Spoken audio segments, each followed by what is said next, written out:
Bonsoir à toutes et à tous, bienvenue à vous qui êtes en ligne derrière votre écran pour cette cérémonie des vœux de la ville de Changé. Alors à mes côtés, monsieur le maire, Patrick Péniguel, bonsoir. Bonsoir Pascal, bonsoir à tout le monde.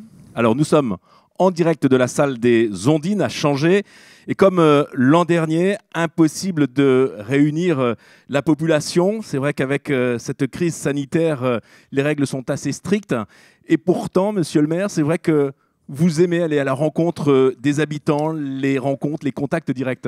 Tout à fait, Pascal. En 2021, nous sommes frustrés de cette année 2021. Nous n'avons pas pu aller à la rencontre des habitants ni des entreprises parce que nous avions prévu aller dans les quartiers, aller voir les entreprises, notre secteur économique, nos artisans, nos commerçants. Et nous avons eu cette solitude. Des regrets. Des regrets. On pense quand même à communiquer avec les habitants. Il y a eu des installations dans la ville. Tout à fait. Nous avons mis en place des nouveaux panneaux lumineux qui sont beaucoup plus performants, qui permettent aux habitants d'avoir de l'information en temps réel. Et c'est quelque chose qui nous permet d'être réactifs sur la communication de la municipalité.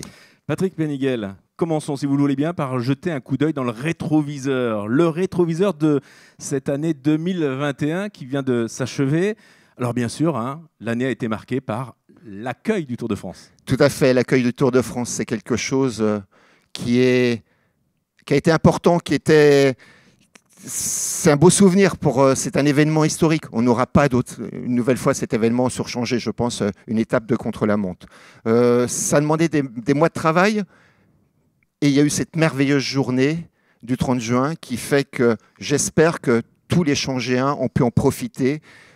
Nous-mêmes, nous en avons profité et c'était une très belle journée à garder nos souvenirs. Nous n'aurons pas ce souvenir-là une nouvelle fois. Et évidemment, un événement inoubliable ici à Changé avec le Tour de France. Et puis alors 2021 a été aussi pour l'équipe municipale de Changé la poursuite de son action pour obtenir un certain label, le label Caliville. Tout à fait, ce label, c'est un label, mais le principal, c'est que nos services soient au service des citoyens, qu'il y ait de la qualité, que les citoyens soient servis, avec nos deniers publics, nous rendons quelque chose, un service aux citoyens. Un label donc important qui, bien sûr, ce travail sera poursuivi avec l'année qui arrive. Et puis alors, parmi les projets aussi importants qui ont eu lieu en 2021, si on continue à regarder dans le rétroviseur, ça a été les aménagements dans la ville. Tout à fait. Nous avons eu, alors je sais, ça a porté des désagréments aux habitants, mais nous avons fait la rive droite, l'arrivée par l'aval de la rive droite, nous avons à la porterie, nous avons fait les aménagements de façon à sécuriser nos entrées de ville.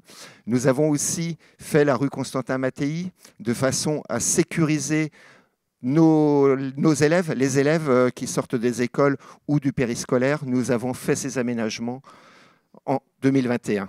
Patrick Péniguel, on va avoir du mal à tout évoquer, ce qui a été fait, ce qui a été vécu a changé en 2021. C'est pourquoi on va inviter les internautes à cliquer sur le site de la ville de Changé pour regarder un film qui dure 10 minutes. C'est la rétro de l'année 2021. Alors, on vous invite à le regarder, ce film, mais on va peut-être en regarder un extrait si vous voulez bien tout de suite.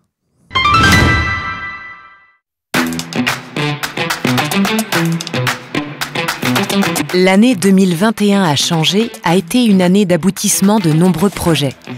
En dépit de la Covid, la ville de Changé a été un territoire d'action, de convivialité, où le patrimoine culturel et environnemental a été source d'événements.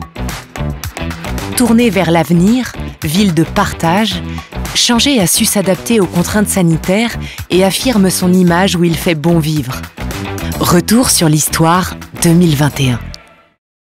La rétro de l'année 2021, donc à voir sur le site de la ville de Changé. Je vous rappelle l'adresse, c'est changé53.fr. Patrick Péniguel, tournons-nous vers l'avenir. Parlons de 2022, si vous le voulez bien, avec les projets pour cette nouvelle année. Et l'équipe municipale est vraiment très attachée à l'agenda 2030. De quoi s'agit-il? Tout à fait, Pascal. En 2022, nous poursuivrons les actions de la feuille de route de notre agenda 2030. Agenda 2030 qui est nos engagements pour une ville éco-responsable. En ayant déjà fait des groupes de travail en 2021 qui vont être mis en, où il va y avoir une situation concrète, c'est-à-dire l'éclairage. Nous avons travaillé avec des groupes des habitants sur l'éclairage public, où un nouveau système va être mis en place avec l'extinction la nuit. Voilà, ça c'est déjà de l'éco-responsable sur cette partie éclairage.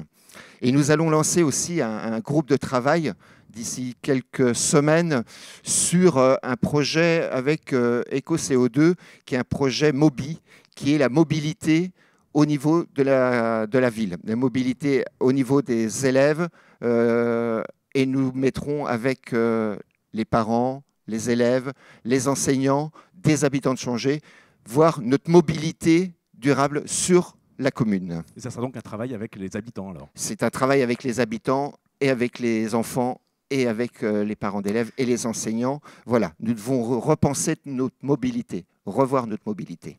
À suivre également en 2022, des dossiers importants d'aménagement et de construction.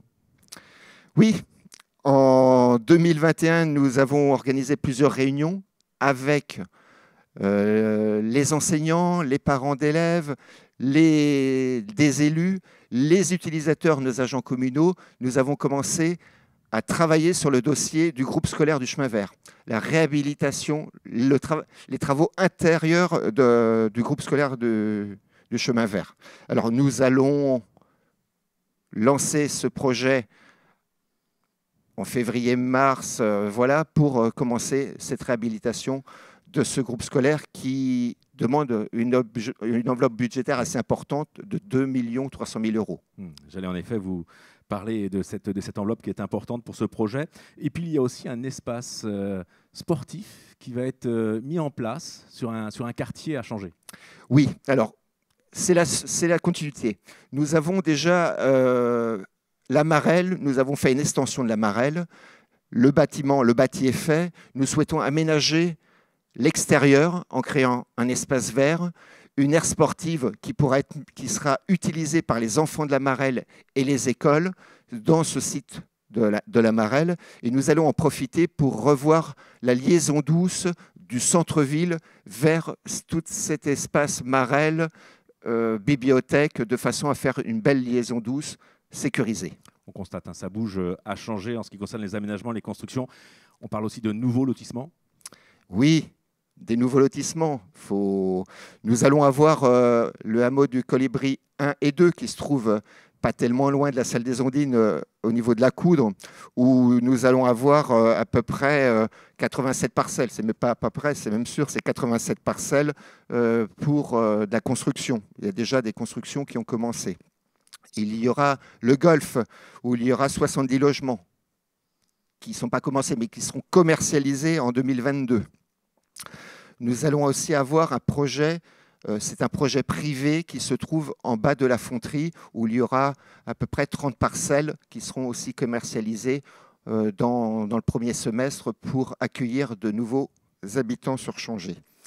Et nous sommes en négociation avec des personnes au niveau des Ardennes 2, de façon à faire un lotissement communal. On se lance dans un lotissement communal également. Alors vous venez de le dire, beaucoup de nouveaux logements finalement à changer avec différents projets pour différents secteurs de la commune. Pourquoi autant de logements à changer? Pourquoi autant de logements?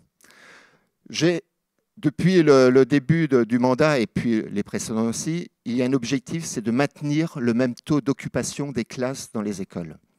Si nous ne construisons pas, mathématiquement, la population vieillit et nos écoles, nous serons obligés de fermer des classes.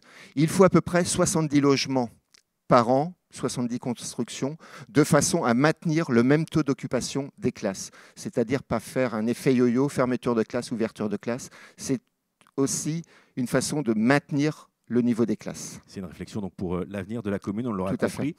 Et alors, on l'évoquait tout à l'heure, vous avez parlé des aménagements qui ont commencé en 2021 et qui vont aussi se poursuivre en 2022. Tout à fait. Nous avons commencé la rue des Fourneaux, là, qui est en train d'être réalisée. Nous avons aussi l'aménagement de l'entrée de ville de la rue Berthe-Marcoux. C'est un grand chantier qui aura lieu. Cette entrée de ville, c'est entre la Loge jusqu'au pont de l'autoroute, c'est la route de Saint-Jean-sur-Mayenne, hein, c'est la rue Berthe-Marcoux. Et c'est des travaux qui sont faits conjointement avec le conseil départemental de façon à sécuriser toute cette route, créer une liaison douce, cyclable. Il y a vraiment une réflexion sur les entrées de ville à changer, donc. Oui, il y a une réflexion sur les entrées de ville, les sécuriser. Mais je sais que beaucoup de gens me disent « oui, ça serait bien de faire notre entrée de ville, tout ça ». Nous avons des finances. Nous faisons attention à nos finances, nous faisons étape par étape et année par année. On ne peut pas tout faire une seule année, d'un seul coup. Alors je sais que certains habitants en ont déjà entendu parler. C'est vrai que c'est un projet qui tient à cœur les élus de la ville de Changé. C'est celui du quartier intergénérationnel. Tout à fait. Dans notre programme, nous avions mis ce quartier, nous avions cité ce quartier intergénérationnel. Ça y est, on est parti.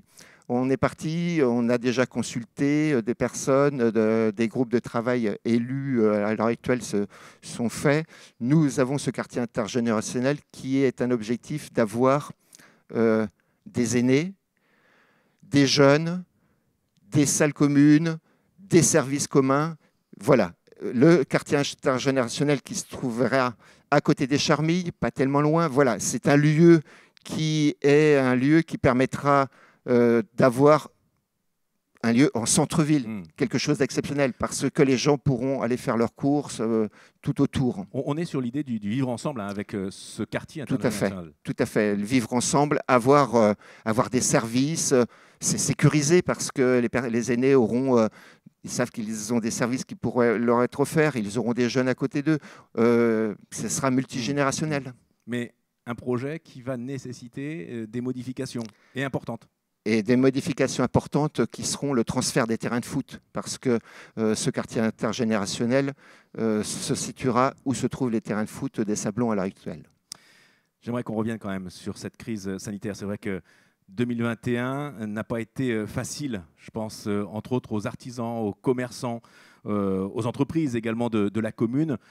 2022 débute également avec des mesures qui ne facilitent pas la vie économique. Est-ce que vous envisagez des actions ? Pour la vie économique, l'équipe municipale sera toujours à leur côté en 2022. Comme je vous l'indiquais au départ, nous reprendrons nos visites de rencontres pour aller vers eux, pour mieux connaître notre industrie sur le territoire, parce qu'on a beaucoup d'entreprises sur le territoire. Je trouve que c'est très important qu'un élu aille voir une entreprise, savoir ce qu'il fait, comprendre leurs besoins, voilà.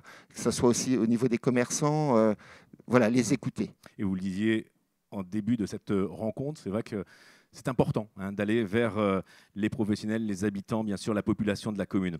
Et puis alors, en 2022, on peut le dire, la ville sera toujours aussi animée et attrayante alors ?